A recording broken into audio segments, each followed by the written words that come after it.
apporter une contribution à la décolonisation de l'historiographie de la guerre d'Algérie.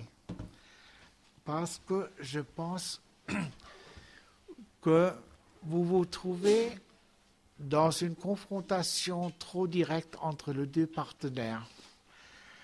Dans la France, je crois que l'on peut résumer l'historiographie par une historiographie événementielle dont la tenure fondamentale est le regret des occasions manquées et l'identification de ceux qui, par myopie, ont contribué à ces occasions manquées. Je pense que c'est vrai pour l'œuvre de Hageron, que je respecte beaucoup, mais je crois aussi que mon ami Gilbert Meunier, qui, vous savez, a beaucoup fait pour la distribution française de mon livre, partagerait dans un petit coin encore de son cœur. Hein.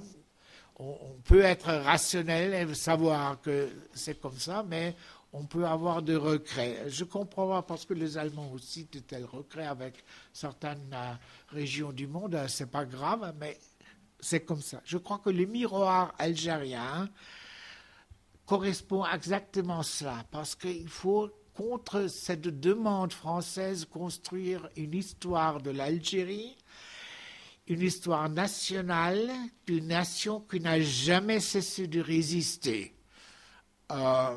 Or, je crois qu'il est difficile pour aucun pays du monde de considérer son histoire aussi linéaire que cela. Et donc, c'est plus compliqué. Mais on omet de voir quels sont les trésors de la guerre d'Algérie, qu'est-ce qu'elle révèle et qu'est-ce qu'elle cache pour ceux qui ne voient que de cette manière. Et c'est ce que je veux montrer, et je parlerai donc de l'Algérie comme un tournant, comme représentant un tournant dans l'histoire de la résistance des peuples de l'Asie, de l'Afrique, de l'Amérique latine, qui sont agressés et qui, dans la guerre d'Algérie, sont la première fois une manifestation d'une modernité incontestablement non européenne. Je pense que ça, c'est important, et je vais l'expliquer. Et il faut donc pas rattraper les autres. C'est une modernité qui est culturellement non européenne. Alors ça m'amène à faire le commentaire suivant. Il y a une résistance permanente dans ces continents. Et après une première résistance des élites traditionnelles, nous assistons à ce qu'on a appelé en français les évolués, où je crois que la manifestation la plus précise, c'est le Parti du Congrès indien, que c'est l'exemple le parfait. Il s'agit pour le Parti du Congrès indien de prouver que les couches urbanisées dans les pays coloniaux sont culturellement égaux, même s'ils sont différents des colonisateurs, et c'est donc surtout urbain. Et je pense que les mots comme l'ancienne splendeur de l'Inde ou le retour au siècle du début d'Islam reflètent assez bien cette vue d'une culture urbaine qui est équivalente aux Européens, mais qui est urbaine. On veut devenir le représentant affranchi en tant que tuteur des masses paysannes, mais on n'est pas membre de ces masses paysannes. Je crois en Algérie, Ferhat Abbas est un bon exemple pour cet esprit. Je crois, mais là on peut discuter, que les communistes chinois au début sont aussi de ce côté-là. C'est-à-dire ils aspirent à une modernité occidentale, et pour ceux qui s'intéressent à ces mouvements de résistance dans le monde, il est absolument nécessaire, sans que je le puisse le faire ici, de revenir au profil culturel du marxisme bengali, c'est extrêmement intéressant. Le Bengale, dans les années 1890 et 1910, hein, ce n'est pas par hasard que l'opposant à Lénine est un Bengali, Roy. Or, le nationalisme algérien se libère assez rapidement du carcan urbain. C'est le premier qui perce avec son profil dans les masses paysannes. Le cas chinois est extrêmement spécifique. Aussi seulement 2 remarques. Je ne suis pas un spécialiste de la Chine, mais j'ai maintenant beaucoup d'étudiants chinois en sciences sociales et donc j'apprends beaucoup d'eux. Il n'y a pas de société précapitaliste aussi athée que la Chine. C'est-à-dire, ils ne sont pas athées dans le sens strict des théologiens, mais ils n'ont pas une grande théorie. Ils importent beaucoup de l'Inde. Il y a des ouvrages là-dessus. Et donc, les communistes en Chine ne sont pas des athées dans les villages. Je pense qu'en Inde, et je pense que dans les pays musulmans, les communistes ont eu beaucoup plus de difficultés. Et c'est pour ça que j'insiste. Le nationalisme algérien pénètre dans les milieux ruraux. Ça, c'est le grand service qu'a fait le MTLD, le Messali Hadj, etc. C'est d'eux que des choses sont initiées. Et rapidement, dans la guerre d'Algérie, le nationalisme algérien est capable de faire la jonction entre les milieux urbains et les milieux ruraux. Autrement, la révolution algérienne n'aurait pas survécu. À mon avis, il y a jusqu'au nationalisme algérien aucun mouvement de résistance tiers-monde qui a réalisé cette jonction. Je ne veux maintenant pas élaborer tous ces aspects-là, mais je voudrais vous montrer comment tout cela est lié à une conjoncture mondiale, c'est-à-dire cette spécificité de l'Algérie est intégrée dans un processus mondial de la révolution dans le sud de la structure du système global. Je pense que la révolution algérienne, non pas seulement la révolution algérienne, mais d'autres révolutions aussi dans le sud, mais c'est ce que je vous ai dit de la révolution algérienne, est protégée du côté international par des évolutions dans le système mondial qu'il faut voir. Je crois que les États-Unis et l'Union soviétique n'ont aucun intérêt dans leur propre stabilisation intérieure du type d'assimilation que le colonialisme français essaie d'imposer aux populations dans les colonies. Les États-Unis, vous voyez même aujourd'hui, les États-Unis ont un autre élément de ralliement que la langue, la race ou l'origine culturelle. Et l'Union soviétique, à ce moment-là, à mon avis, on est juste dire c'était à peu près la même chose. Donc, l'impérialisme ne repose plus sur les stratégies colonialistes d'antan. Je pense en plus qu'après l'explosion de la bombe atomique, l'espace territorial perd énormément en importance pour le maintien de la position impérialiste d'un pays. Je ne dis pas qu'il n'est plus important, mais je dis qu'il perd beaucoup de l'importance par rapport à la performance technologique et industrielle. Je pense que c'est essentiellement ce que De Gaulle comprend, mais que la 4e République comprend déjà, c'est-à-dire si l'on veut maintenir la France à un rang de grande puissance mondiale, il ne faut pas garder l'Algérie, mais il faut faire la bombe atomique. Il y a une certaine compétition dans les années 59 entre l'effort militaire en Algérie et l'effort pour la bombe atomique. Je crois que cette priorité d'innovation industrielle a beaucoup à faire avec l'option de la France pour l'Europe.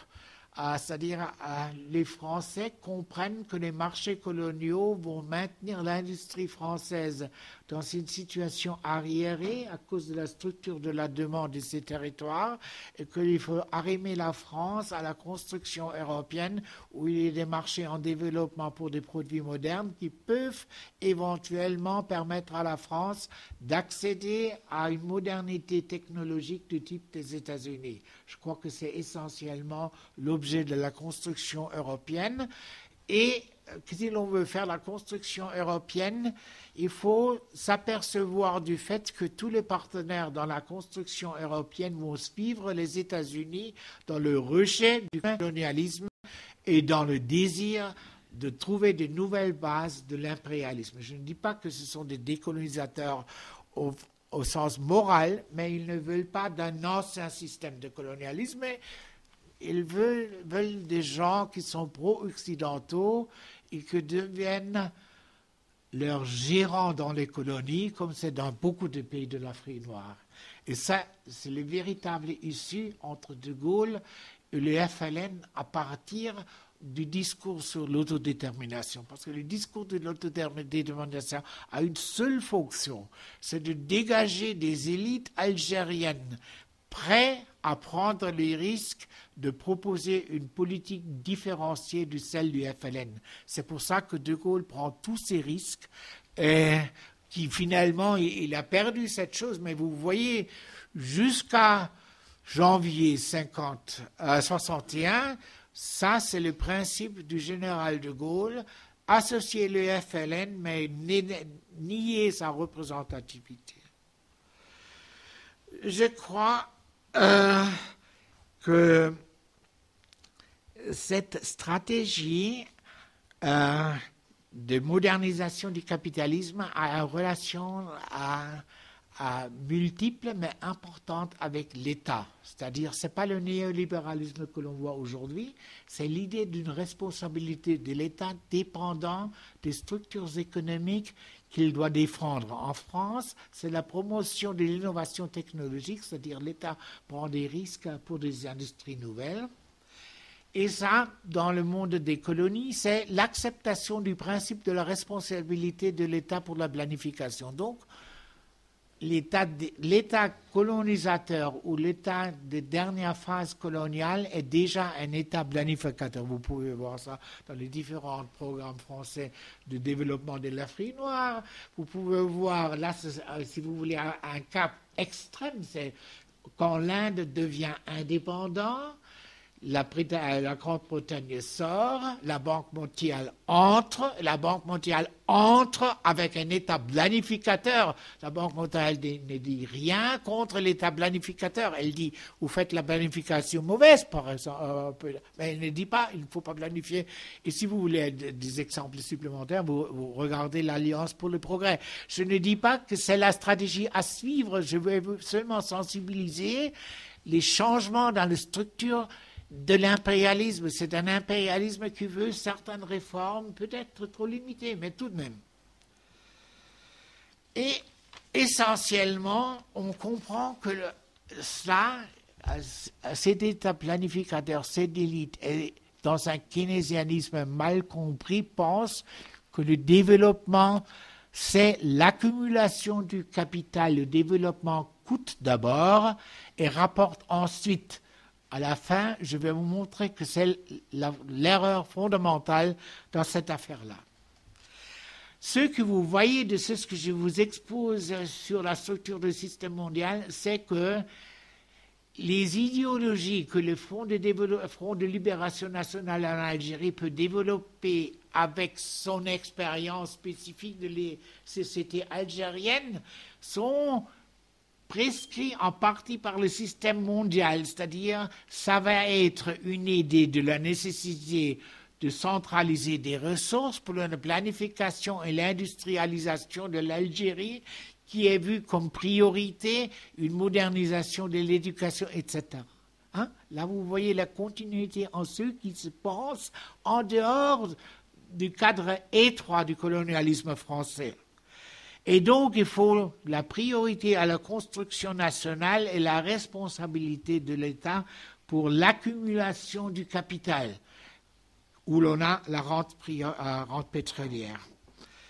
Je pense que l'essentiel de ce point, enfin, vous pouvez lire mes critiques de cet aspect-là, je l'ai donné dernièrement dans les cahiers du CREAD où j'ai caractérisé l'Algérie, etc. Mais je veux donc me limiter à l'essentiel, c'est-à-dire l'essentiel où je vois la faute, c'est l'idée que la croissance industrielle dépend de l'accumulation du capital dans le sens de consacrer plus de valeur travail, si l'on prend le mot de Marx, des heures de travail à la construction de biens d'équipement à la fabrication de biens de consommation. J'admets que vos sociétés sont tellement détruites et déformées que sur le plan des infrastructures et beaucoup d'autres choses, un tel effort est nécessaire pour un certain temps. Mais je vous donne une chose qui est essentielle à comprendre pour mon argument. Le rapport entre capital employé dans la production et production totale dans une société comme l'Allemande ou la société comme les États-Unis, ne change pas, n'augmente pas pour les dernières 130 années, c'est-à-dire pour l'ensemble de la période où nous avons des données. Et si vous voyez dans les statistiques que le stock de capital des États-Unis ou le stock de capital de l'Allemagne a augmenté considérablement, c'est parce que ce sont des ouvriers beaucoup mieux payés qui ont construit ces équipements et donc ces équipements sont plus chers en monnaie nationale. Mais le rapport capital-production, c'est-à-dire ça, c'est l'essentiel, diminue en Allemagne dans le secteur industriel. Il est stable pour des raisons que je ne peux pas exposer ici, qui ont à faire avec le caractère monopoliste de l'industrie financière, qui n'a rien à faire avec la production, et que je mentionne seulement si vous trouvez d'autres données dans les statistiques. Hein. Je vous dis, ça c'est l'aspect. Bon.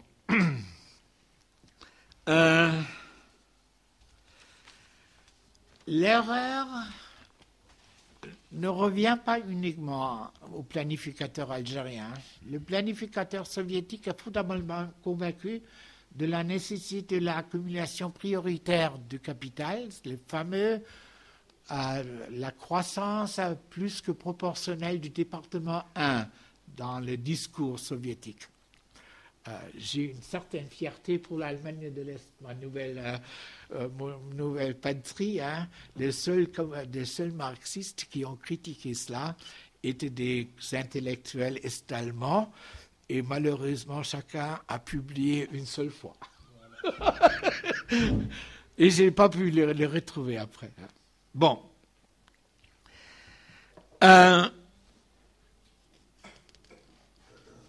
Donc, ce n'est pas une critique, disons, sur l'efficacité des planificateurs algériens. Je vous montre que ça aurait été très difficile de sortir de ce carcan. Mais il faut voir qu'on y a été. Et ça a conduit, disons, à ce que... Enfin, je ne vais pas longtemps parler là-dessus, mais tous les aspects que l'on a fait avec la commission Brahimi après, on a 10 ans, surdimension, inefficacité, gestion, etc. Bon, ce sont les résultats plus ou moins directs d'un appareil de production qui n'est pas contrôlé par son efficacité par rapport à la demande.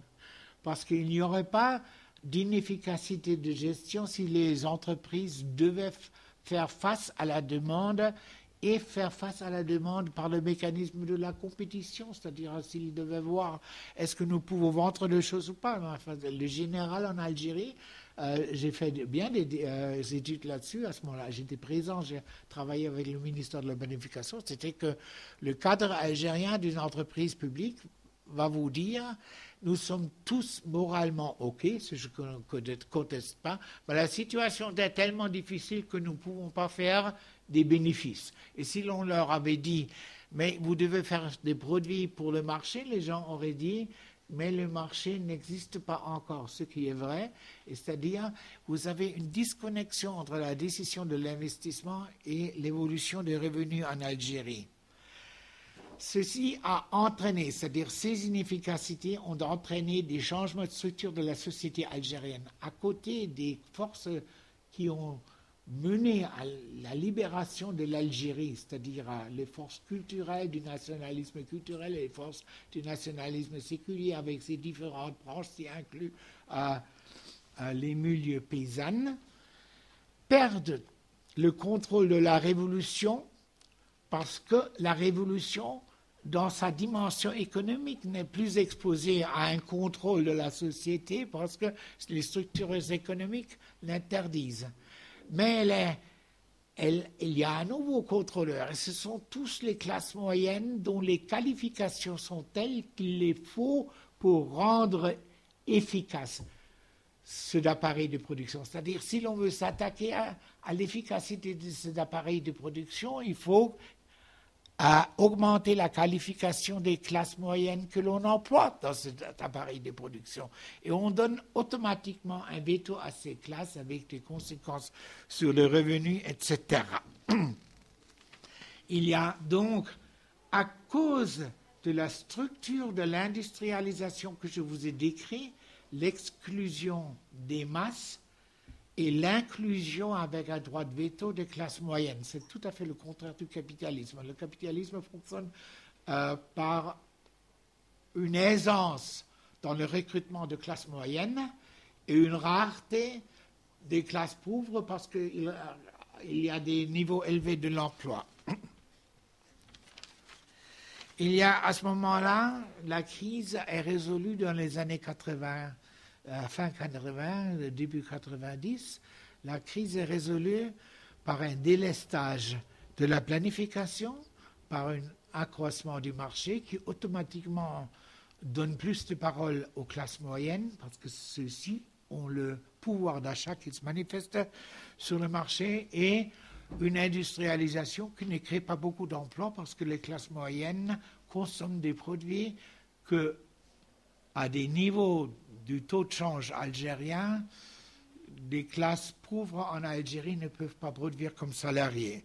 Donc, on évite le profit et l'emploi et on a la rente. C'est la configuration à laquelle on arrive. C'est-à-dire on protège cet appareil de production par des subventions de l'État que l'on tire de la rente. On n'a pas suffisamment d'emplois pour donner la parole au peuple à travers les stratégies du peuple sur le marché du travail. On fait un compromis avec ce peuple à laisser percuter quelques éléments de la rente à ce peuple et on protège les classes moyennes. Alors, je vous donne la configuration du rattrapage dans d'autres pays. Je prends un peu l'exemple de la Chine. Enfin, nous savons que la Chine n'a pas de rente parce que la Chine a peu de matières premières à exporter.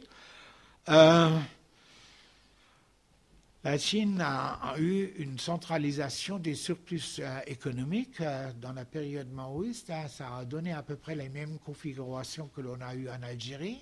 Elle a fait une libéralisation, mais cette libéralisation n'était pas soutenue par la rente, c'est-à-dire la Chine devait mobiliser la seule ressource qu'elle avait, c'était sa force de travail. Elle pouvait réaliser cette force de travail parce que la Chine avait résolu dans la période planificatrice, ou à la fin de la période planificatrice, les conditions de l'augmentation de la production agricole, si l'on libérait même imparfaitement la campagne chinoise, elle produisait pour longtemps encore suffisamment pour l'autosuffisance alimentaire.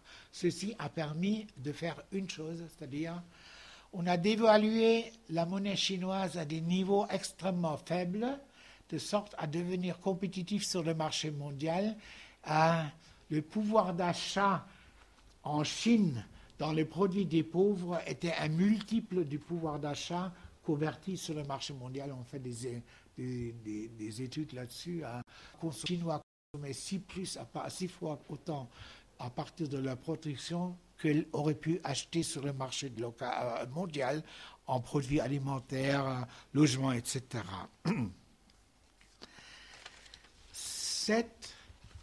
ce rapport avec la masse a donné un régime communiste avec une idéologie communiste, un régime capitaliste avec une idéologie néolibérale comme la Corée, une idéologie anticommuniste comme au Taïwan, et aujourd'hui dans une idéologie post-communiste comme le Vietnam, etc.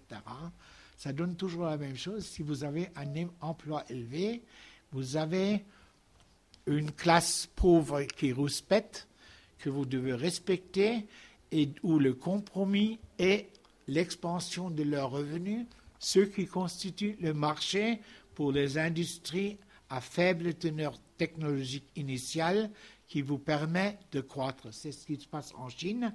Vous voyez surtout les entreprises d'exportation de la Chine, mais je vous dis, les études que les Chinois font montrent que l'expansion de leur marché intérieur a créé les marchés pour leur propre industrie de biens d'équipement, et c'est cette industrie de biens d'équipement qui actuellement pousse sur les marchés mondiaux et qui achètent des entreprises à l'étranger pour acheter leur technologie. C'est ce qui se passe actuellement avec la Chine. Ce que je vous voyais, c'est que la Chine a dû mobiliser sa force de travail malgré une idéologie accumulationniste, et l'Algérie n'a pas fait la même chose, quelles que étaient ces idéologies populistes à cause de certaines configurations dans le cas précis de la rente. Je vais conclure maintenant, c'est OK? 3 minutes? Bon. Je crois qu'il faut faire un effort intellectuel parce que la rente est un phénomène politique. On ne maîtrise pas les phénomènes politiques sans penser sur eux. Donc, l'Algérie ne peut pas faire en lisant des ouvrages néolibéraux, parce que dans les ouvrages néolibéraux, il n'y a pas de rente. Vous pouvez lire les Américains, la rente c'est un phénomène vraiment des mauvais gens. Je ne dis pas que la rente est mauvaise, mais la rente exige un mode de régulation différent du marché, parce qu'autrement vous faites la chose. Et je pense pour cela, en Algérie, il faut revenir au courage de novembre 54, parce que novembre 54, on a rompu avec toutes les idéologies préexistantes sur la possibilité d'une révolution nationale. Tous les révolutionnaires de novembre 54 ont fait quelque chose que tous les bien-pensants, même les nationalistes algériens, je ne parle que des oulémas ou de l'UTMA, ont considéré initialement comme complètement erroné. Ce n'est pas le Parti communiste français qui est tellement critiqué pour cette position, ce sont les nationalistes algériens en dehors du CRIA. C'est pas le Parti communiste algérien, français qui a inventé l'histoire de la précocité de la révolution algérienne et des choses comme ça. Bon. Et cela veut dire qu'il faut pouvoir rompre avec les idées reçues. Je crois que les choses qu'il faut faire, c'est neutraliser la rente.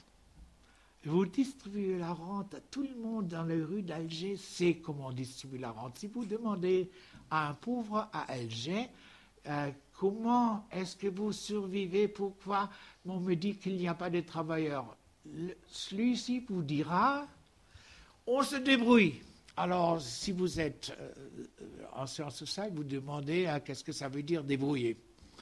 Il vous dit, je voyage dans un pays étranger, j'achète des marchandises où il y a des gros droits de douane ici, je reviens, quelquefois il faut donner de l'argent, je ne vous dirai pas combien parce qu'autrement vous pensez que je participe à ce type de trafic, vous donnez un peu d'argent à des douaniers, et puis vous vendrez, et si j'ai bien renseignement, on compte pour un voyage à l'étranger à peu près un gain net de 1000 € à peu près.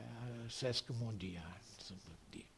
Mais c'est à vous. Enfin, le CRASC est un institut pour faire des recherches comme ça, pas moi. Ce sont là les choses où vous pouvez vous adresser, vous demander des choses.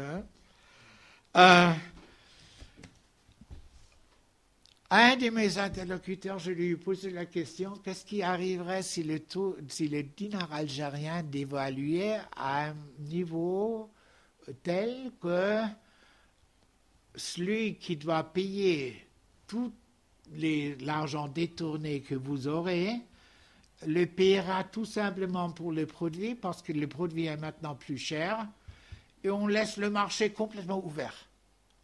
Alors, il est intelligent suffisamment, il vous dira, toute la contrebande finira. Et puisque vous ne tirez aucun avantage de la valeur de vos exportations hors hydrocarbures, vous pouvez permettre cela. Vous avez 77%, le dernier chiffre que j'avais eu, hydrocarbures dans vos exportations. La dévaluation du dinar algérien n'a aucun effet. Mais les produits algériens deviendraient compétitifs d'abord sur votre propre marché. Et produisant pour votre propre marché, vous pouvez aspirer à en exporter. Alors vous additionnez de nouvelles exportations bien mal payées, bien sûr. Et je vous dis, il n'y a aucun entrepreneur qui investira en Algérie parce que derrière les droits de douane, il est compétitif à son prix. Parce que aussi longtemps qu'il sait que les droits de douane ne sont pas payés pour 40% des ressources qui arrivent au marché, il va penser que les gens vont d'abord acheter la contrebande. Et donc, il ne va pas investir parce que c'est trop dangereux. Mais si vous allez à ma solution de la dévaluation, l'entrepreneur saura, il n'y a personne qui peut acheter meilleur marché que moi parce que son dinar vaut moins. Donc, à mon avis, beaucoup de choses sont faites. Je ne m'étendrai pas. C'est une stratégie que demande de la jugeote, c'est-à-dire il faut préserver les revenus faibles, il faut regarder sur les produits de première nécessité, il faut voir s'il ne faut pas lancer des industries. Là, je donne encore un exemple parce que je trouve ça aberrant. Quand je vais sur vos rues, vous avez tous de différentes voitures, donc vous avez probablement un marché qui serait suffisant pour supporter la production locale d'une voiture, disons, simple. La seule chose où les classes moyennes devaient faire des sacrifices qui ne pourraient plus impressionner d'autres de la classe moyenne que leur voiture est plus belle. Mais ça, on va leur dire qu'il y a d'autres choses sur lesquelles ils peuvent impressionner, ce n'est pas nécessairement la voiture. Hein. Bon.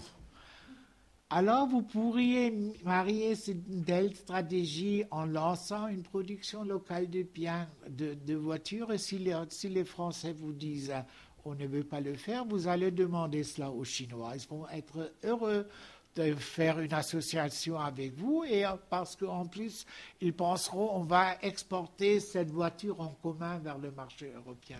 Des choses comme ça. Il ne faut pas inviter les Chinois seulement pour construire les bâtiments. Il faut être intelligent, profiter, utiliser comme les scouts pour certaines stratégies. Je crois qu'une telle stratégie demande des coalitions, et là je reviens sur novembre 1954 et aussi sur ce que je dis sur la coalition.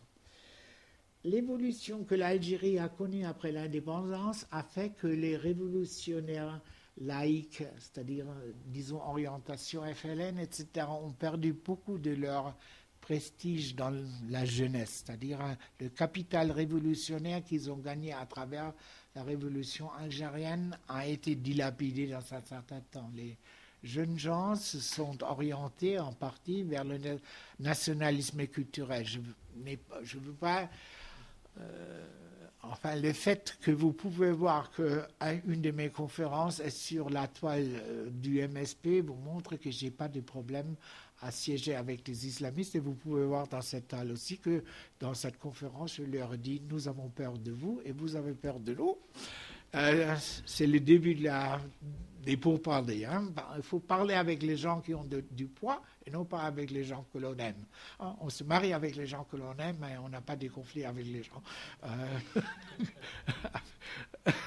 avec qui il faut faire. Je crois qu'il faut ramener en Algérie un discours sur les fondements de l'économie mixte, à laquelle on peut associer les forces intéressées à l'économie dans le nationalisme culturel et dans le nationalisme laïque.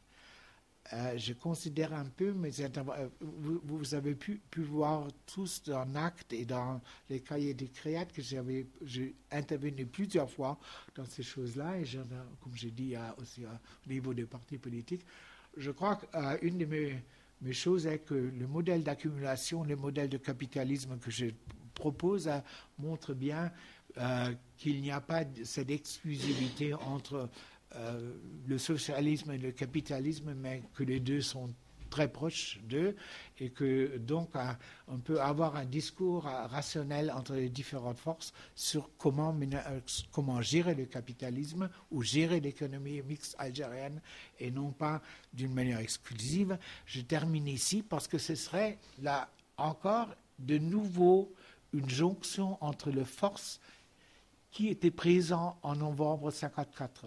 Le FLN n'aurait pas pu faire novembre 1954 jusqu'à 1956 sans que les nationalistes culturels, qui n'étaient pas associés à la préparation de la guerre de libération, n'auraient pas créé le climat politique en Algérie qui a permis que la grande masse de la population algérienne s'est ralliée finalement très facilement derrière le FLN. Nous avons aujourd'hui une situation où encore les deux familles, il faut que les Algériens acceptent qu'ils ont plusieurs familles idéologiques en Algérie. Il ne faut pas s'entretuer là-dessus. Il faut voir si vous pouvez vous accorder sur un programme pragmatique. Si les uns croient qu'après la mort, il y a ceci ou cela, et les autres ceci ou cela, c'est une affaire que l'on doit traiter avec la discrétion que du respect de la religion, où l'on ne peut pas convaincre les autres et qui ne sont pas importants en politique. C'est-à-dire, les deux côtés doivent comprendre qu'ils ne peuvent pas imposer aux autres. Je termine ici. J'espère que je vous ai placé la révolution algérienne dans un contexte complètement hors la confrontation France-Algérie. Ça, à mon avis, c'est important parce que vous ne prendrez pas le courage de vous considérer comme le porteur d'un message. Toute nation est porteur d'un message. D'un message que améliore ce que vous faites en le discutant avec l'autre. Ça vous permettra aussi plus d'ouverture. Et c'est pour ça que j'ai utilisé le CRASC, abusé le CRASC pour vous exposer ces idées. Merci.